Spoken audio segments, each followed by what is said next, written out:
¿Qué tal? Buenas tardes. Quiero empezar la columna agradeciendo a los cámaras de C5N, la persona de Mariano Perrino, que sé todo lo que ha hecho para poder llegar hasta aquí, luego del despliegue descomunal, horas y horas de trabajo en todos los lugares de Buenos Aires, en todos los accesos, una cobertura de la que uno como telespectador se ha sentido muy orgulloso y seguramente ustedes también muy satisfechos. Pero aquí estamos y no vamos a empezar con todo lo que hace a los accesos, los líos que hubo y con la delincuencia del espionaje. Vamos a empezar por algo más grato. Hoy hace 46 años falleció Juan Domingo Perón, un ataque cardíaco en Olivos.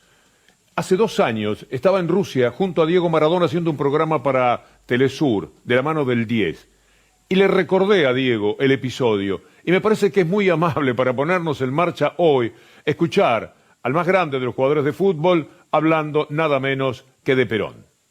Y hay una cosa increíble que le quiero mostrar a usted y a todos los amigos del mundo, una cosa increíble de los campeonatos del mundo, un acierto maravilloso del equipo de producción. Mire, en determinado momento este partido que están jugando Alemania y Polonia, sí, el árbitro pita, para el partido y da un minuto de silencio. Porque en ese momento le dicen al árbitro, le avisan que ha muerto Perón. Año 74. ¿Usted puede creer que parasen el partido de fútbol? Y lo mismo ocurrió en Holanda-Brasil. ¿No es increíble? Paró el mundo el tipo. Perdón por lo del tipo. El Pocho era para nosotros todo. O sea, lo que hablaban mis padres. Y bueno, mi viejo me habló de Perón y fui queriéndolo y fui leyendo cosas y lo que le dio el pueblo, después cómo le pagaron. Por ser hoy un aniversario de la muerte de Perón, vamos a escuchar una interpretación que no será la de Hugo del Carril, pero es muy buena, escuche.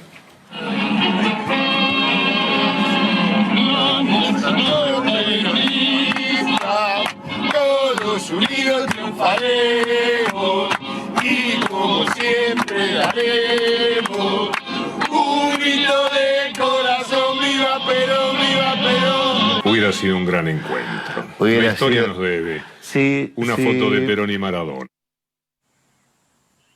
Enciende lo mejor de nosotros, un recuerdo como este cuando Diego está, uno inmediatamente tiene un motivo para sentirse feliz. Pero tenemos que entrar a los temas y hay que hablar de esta banda descontrolada, pero no tanto, porque finalmente estaban bajo el control de quienes gobernaban nada menos la República Argentina. No eran unos locos sueltos, eran orgánicos, tenían muchísimo que ver con el despliegue hecho por el partido del gobierno de entonces para quedarse con el país, para quedarse con la República, para robarse todo de verdad, la democracia, la República y mucho, pero mucho dinero.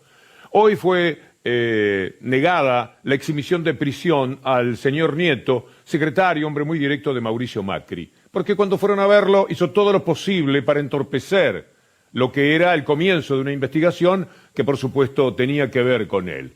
Así que le dijeron, si lo tenemos que convocar y si usted está en esto, cuando venga puede ir preso. A lo mejor no, porque de la indagatoria puede surgir lo contrario, que se pueda ir para su casa. Pero si tiene que ir preso, va a tener que ir. Hoy declararon unas cuantas personas, mañana le toca declarar a uno de los personajes claves, casi tanto como Nieto, el secretario directo de Macri. Estamos hablando de Susana Martinengo.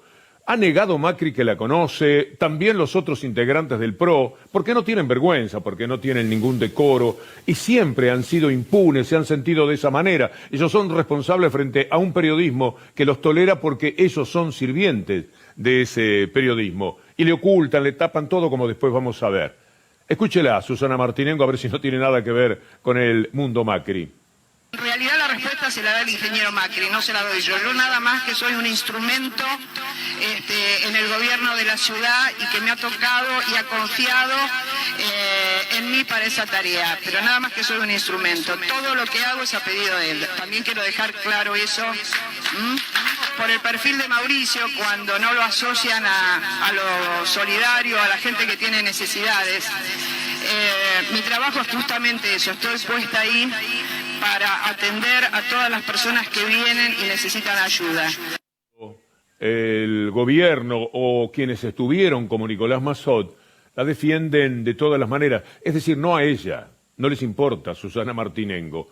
Lo que interesa es procurar salvarlo a Macri hasta cierto punto, porque tampoco es que Massot le pone un énfasis tremendo, pero cumple con el cometido de ser parte del PRO y en consecuencia decir, no, Macri de ninguna manera, ¿cómo vas a ver eso, Macri? No, nunca, Macri, jamás. Nicolás Massot. Sos querellante en una causa por espionaje que involucra, tiene el nombre en algún lugar, del expresidente Mauricio Macri. ¿Vos considerás que existe, aunque sea la más mínima posibilidad, de que Macri estuviese enterado de que alguien te estaba espiando? Subjetivamente, creo que no. Objetivamente, en la causa, lo único que se sabe es que existieron acciones de espionaje por determinados agentes de la llamada AFI.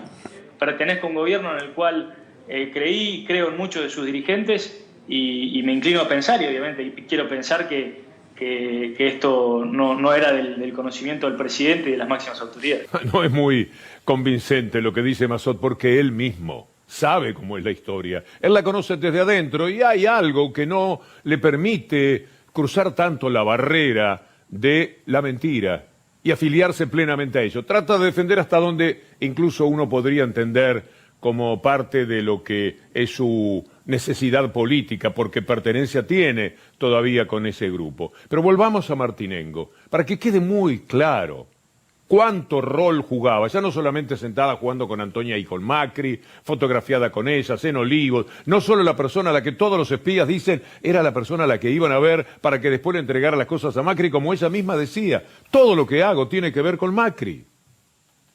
Nosotros creemos que estamos en una buena senda y depende de todos nosotros colaborar, boca a boca, acercarse a la gente, escucharlas. A veces las cosas no las podemos resolver todas, pero si por lo menos escuchamos, ya se van más aliviados de que alguien los escuchó.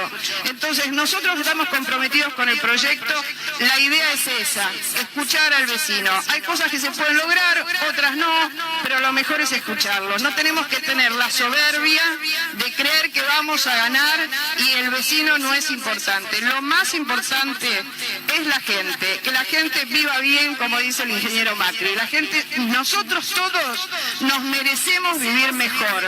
Así que depende de nosotros impulsarlo, creo que es el mejor candidato y no tengo duda en San Martín. A Macri solamente le falta decir no lo conozco a Mauricio, porque de veras que cuando uno aprecia todo esto dicho por Martinengo no cabe ningún tipo de dudas, si es que hubiese alguna, cosa muy difícil. Hoy por la mañana estuve charlando con Alejandro Slokar. Slokar es una persona a la que hace hoy justamente un año Carrió y otros truhanes del Consejo de la Magistratura sacaron de la causa espionaje vinculada al D'Alessio Gay. Aunque a ustedes les parezca mentira, eso hicieron con uno de los jueces más importantes, más acreditados y más capaces sin duda que hay hoy día en la justicia de la Argentina. Pero lo tuvieron que apartar con una vieja causa que no existía, que había perimido, pero ellos reflotaban cualquier cosa, porque como estaban apañados por el periodismo, todo lo podían hacer. Incluso echarlo a Slokar. Hoy hablamos con él evocando aquel episodio, pero también poniéndolo en el contexto de esta actualidad. Absorta la ciudadanía hoy se enfrenta a naturalizaciones de un argot que era inapropiado. O sea, ¿qué es esto de encaminar gente? ¿Qué es esto de engarronar a inocentes o cablear celdas? Y esto supera lo simbólico. Y esto es propio de una gobernanza autoritaria porque se gobierna a través de espionaje ilegal y de una trama persecutoria. Lo que dice Slokar, con el que vamos a seguir un poquito más adelante, tiene que ver con este presente ominoso que se vive cuando uno imagina la República en manos de esta gente 4 años más, porque se lo creyeron. Todo lo que han hecho tuvo que ver con que en 2017, al ganar las elecciones otra vez, dijeron, ya no nos quitan nunca más el poder.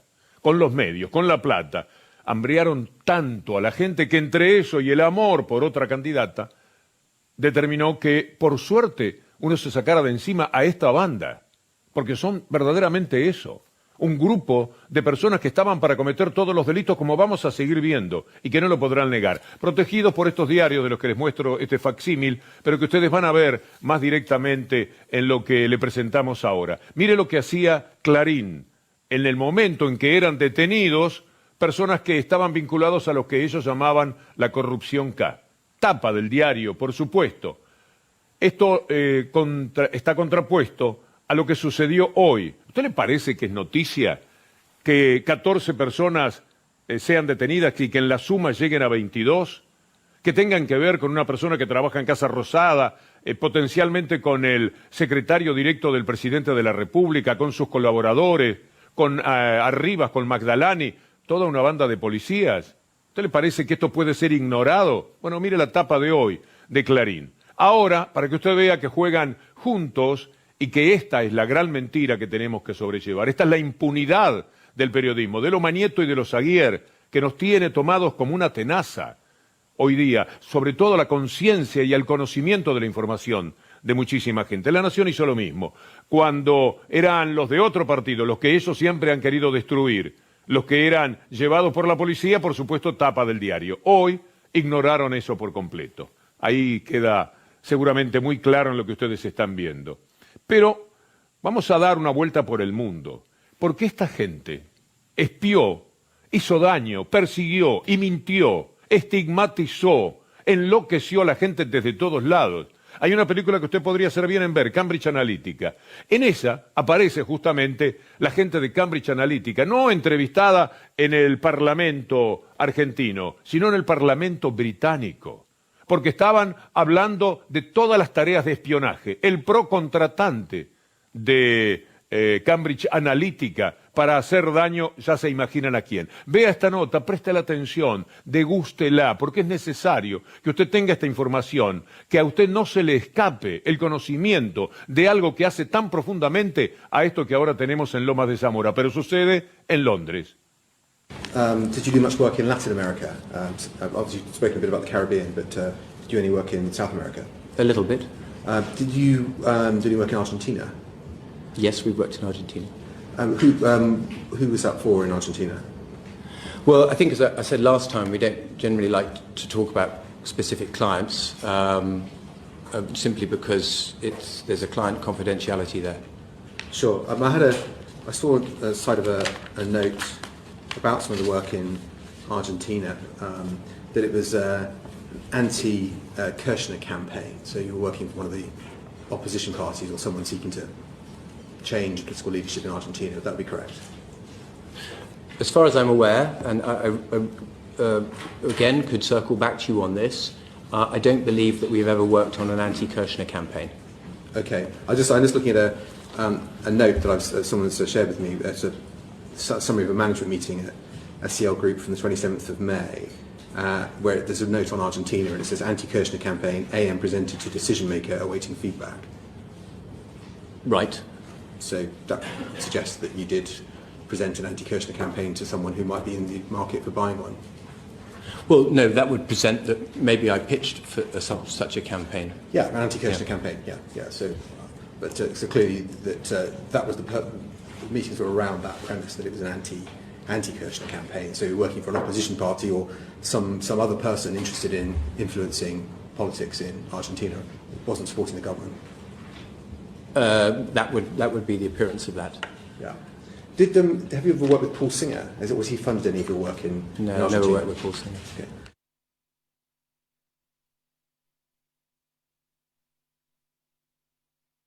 Ido a decir que están siendo perseguidos. ¿A usted le parece, después de lo que acaba de ver de Cambridge Analytica, que esta gente tiene la mínima posibilidad de defenderse, que es decoroso que lo intenten? Para nada, porque queda muy claro para todo el mundo que en Londres tenían contratada empresa internacional de Facebook. Mark Zuckerberg tuvo que dar explicaciones también de esto. Y este personaje que se llama Alexander Nix, no sabía cómo hacer para explicar que había sido contratado por Mauricio Macri, por Marcos Peña, por el PRO, para poder atacar al gobierno que estaba entonces. Ese tipo de campaña se ha tenido. A esto le salen ADEPA, FOPEA, creada por Daniel Santoro, lo cual marca el estado moral de FOPEA, pero salieron a defender, igual que el comunicado del PRO. Aquí tengo ADEPA y FOPEA, usted seguramente lo está leyendo. Repudian las acciones de espionaje contra periodistas durante la gestión macrista.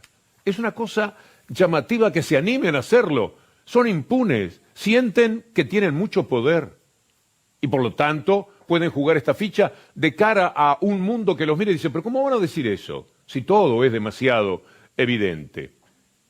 Vamos a ir a la señora Carrió, porque el PRO sacó un comunicado, que también lo podemos poner por un momento, en el que se habla del ataque a las instituciones, de ir contra la democracia, la misma está en peligro. Son firmantes algunos de los espiados. No tienen más remedio, lo llaman y cómo harían para decir, bueno, no firmo. Pero por supuesto que quedan expuestos. Firman un documento en el que habla de la decadencia de la democracia ahora cuando son querellantes para mostrar lo que el propio gobierno que ellos integraban hacía, persiguiéndolos, hostigándolos. Es una cosa verdaderamente insólita. Vamos a empezar con Carrió, que es firmante de ese documento del PRO, con una fotografía. Mire esta foto, tomada en Paraguay.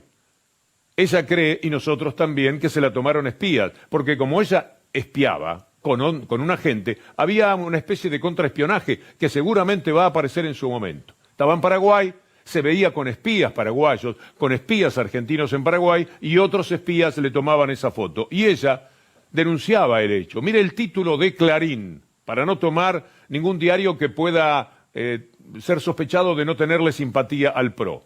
Aquí está Clarín, gran defensor, blindador del PRO. La tapa dice claramente, el espionaje ilegal a Carrió llegó hasta Paraguay y las sospechas recaen sobre el rol de la AFI. Esto es lo que decía el diario Clarín. Le leo un poco de la nota, lea conmigo, porque seguramente vale la pena. Seguiremos seguimientos personales, informes secretos, fotografías robadas por espías en acción, operaciones judiciales a repetición, campañas mediáticas plagadas de falsedades y financiadas desde el Estado. Ese es el menú con el que al menos un sector de la Agencia Federal de Inteligencia, que depende directamente del presidente, tendría reservado a la diputada oficialista y candidata de Cambiemos, Carrió. Carrió lo vuelve loco a Clarín como la gran protegida que ha sido durante todos estos años, porque ha sido una jugadora fatal, temible, teniendo a Clarín detrás. Y todavía no le han quitado eso, y por lo tanto, en la interna que había, jugaban para el lado de Carrió. Este diario hecho de espías y de corruptos que tienen tanto, pero tanto que ver con esto que ahora se investiga en Lomas de Zamora. Pero quiero mostrarle algo más tajante todavía. La propia Carrió, hablando de Magdalani, de esta manera. Esto sí es una vergüenza, me parece una vergüenza, lo voy a seguir diciendo. Magdalani hace espionaje contra una persona central del gobierno como soy yo. Pero la verdad es que... una persona de mucha historia en el PRO, fue diputada y ahora es la segunda en la AFI. Y mira, hay mucha gente que tiene mucha antigüedad en el delito, qué sé yo, en el delito, en los partidos, en todos lados. ¿Considera espionaje las grabaciones que se encontraron de Cristina? No, porque si la escucha es legal, está dentro de las escuchas. Ahora, sí me parece muy peligroso que un hombre tan peligroso como el presidente de la Corte maneje la escucha en el país.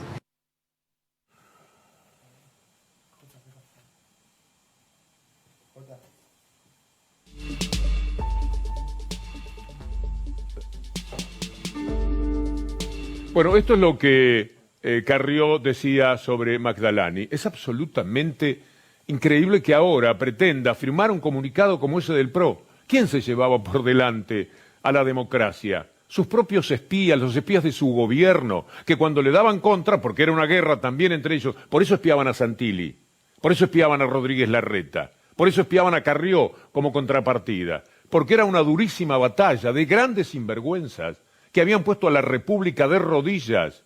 Y ella denuncia a Magdalani, que seguramente es la segunda persona en importancia dentro de la AFI, la segunda que será llamada, ella y Arribas. Debe ser inminente. ¿Cómo no llamar a esta gente? Pero ¿cómo pueden negar Clarín, Nación, el PRO, que había espionaje en la Argentina si la propia Elisa Carrió era víctima y lo denunciaba? Aunque después trató de decir que habló con Arribas 5 días más tarde y sacó este tuit. Vale la pena también verlo. Un tuit que marca el nivel de credibilidad que puede tener Elisa Carrió. Ahí estaba todo bien porque Arribas le dijo, no, Lilita, ¿cómo se te ocurre? No te estamos espiando de ninguna manera. quédate tranquila. Y entonces, apaciguada por otras voces que le dijo, no podés contar lo que estamos haciendo, porque si te lo hacemos a vos, ¿qué quedará para Cristina Fernández de Kirchner, por ejemplo? Entonces callate un poco la boca. Y la frenaron. A veces la abuenan y ella entonces entra un poco en caja. Pero esta es la situación. Rusconi, el doctor Maximiliano Rusconi, puso un tuit hablando de lo que es Carrió, y me parece que vale la pena compartirlo con ustedes. Ahí está seguramente en pantalla. Te llenaste la boca con la República y contribuiste a armar un sistema criminal y profundamente ilegal de escuchas, intrigas y seguimientos clandestinos. Sos una vergüenza. Tenés la dignidad de arrepentirte y antes de ir presa, retirate de la política. Has hecho mucho daño, le dice el doctor Maximiliano Rusconi a Elisa Carrió.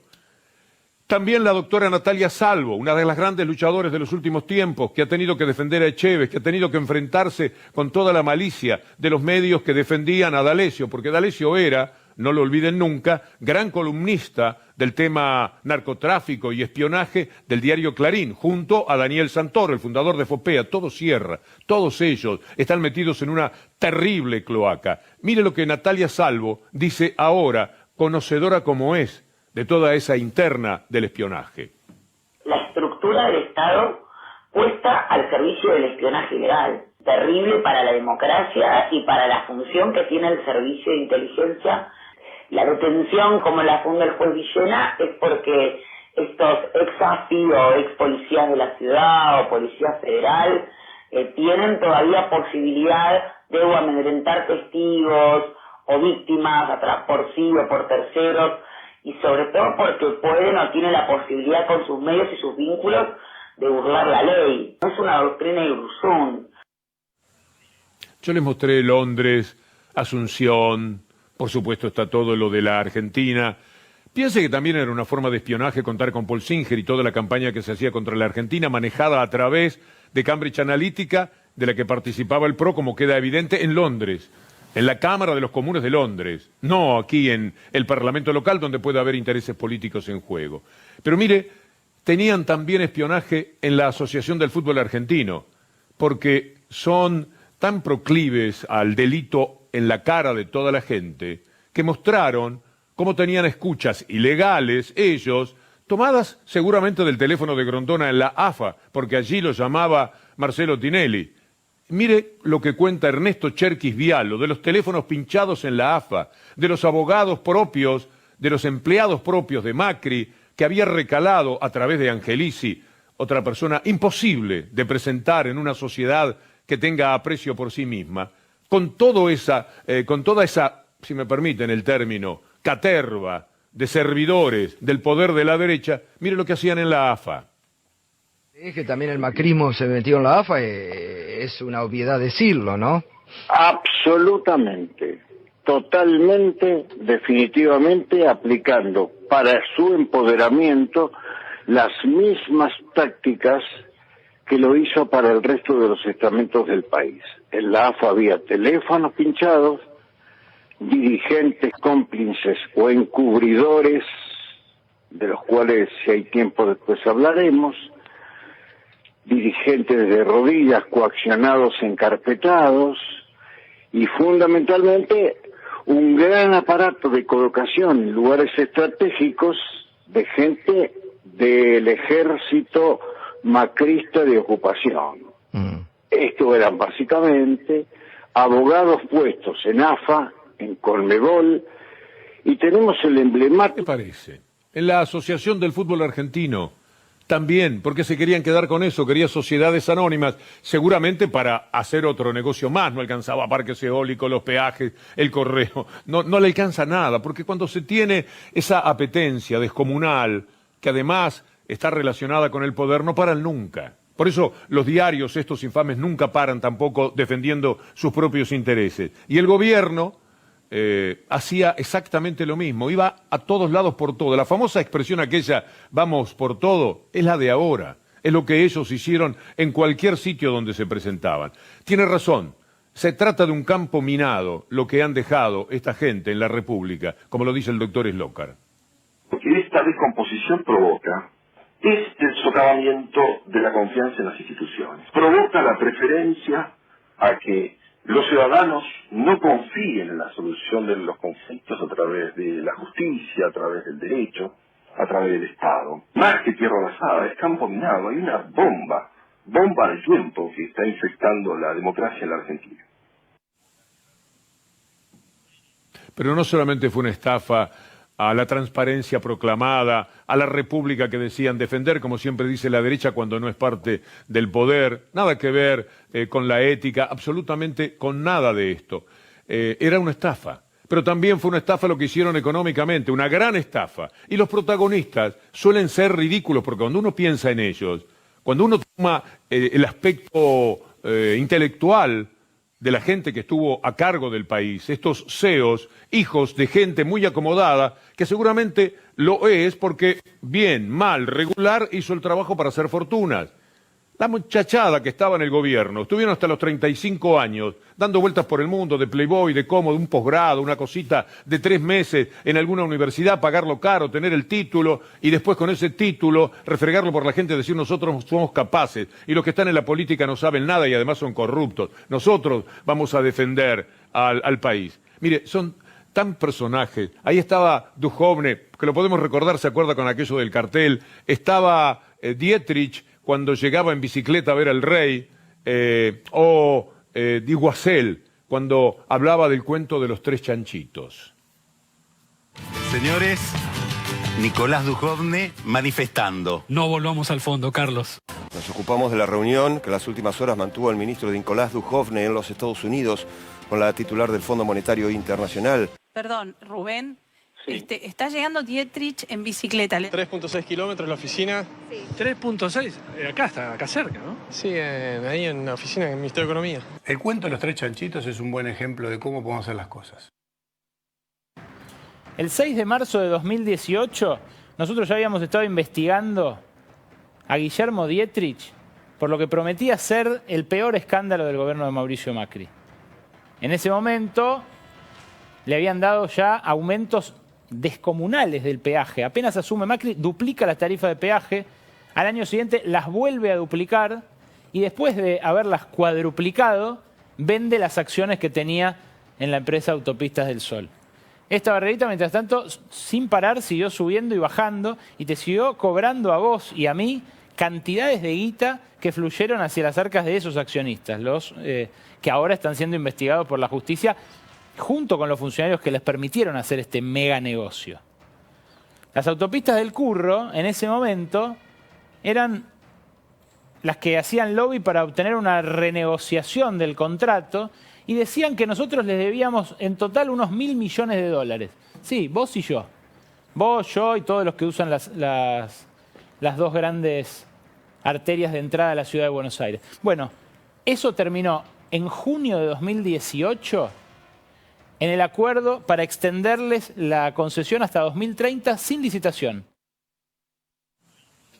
Cuando Macri ganó y vio que iba a ser nada menos que presidente, lo cual siempre invita a preguntarnos cómo fue que nos pasó Macri, él decidió, con su gente de SOGMA, de todos los negocios que tenía, con sus gerentes históricos, etcétera, hacer cuanto negocio fuera posible. Lo de los parques eólicos lo preparó, lo urdió en ese mes de diciembre en el que acababa de asumir. El precio del dólar futuro para que ganaran toda la banda que integraba el gobierno desde los medios de comunicación del gobierno, lo armaron e inmediatamente el primer acto casi de gobierno que hicieron. Se aseguraron la Corte Suprema de Justicia intentando poner a dedo a 2 candidatos que después pusieron con presión a los gobernadores. Pero además, 3 días antes, lo ha contado maravillosamente Berkovich, 3 días antes presentaron la denuncia de la empresa que él integraba, de Autopistas del Sol, contra las pérdidas que supuestamente habían tenido hasta ese momento y que los podían llevar al CIADI o una cosa por el estilo. Bueno, después Macri les dio todos los aumentos, les vendió la empresa en el 2017, hizo una gran diferencia y luego eso que usted ha pagado, ese peaje muy caro que pagó todos estos años, le aseguró a la empresa que iban a estar hasta el 2030. Es una cosa, mire, lo cuenta muy bien un hombre que sabe de estos temas viales como creo que no conozco otra persona en el país, el señor Ricardo Lasca.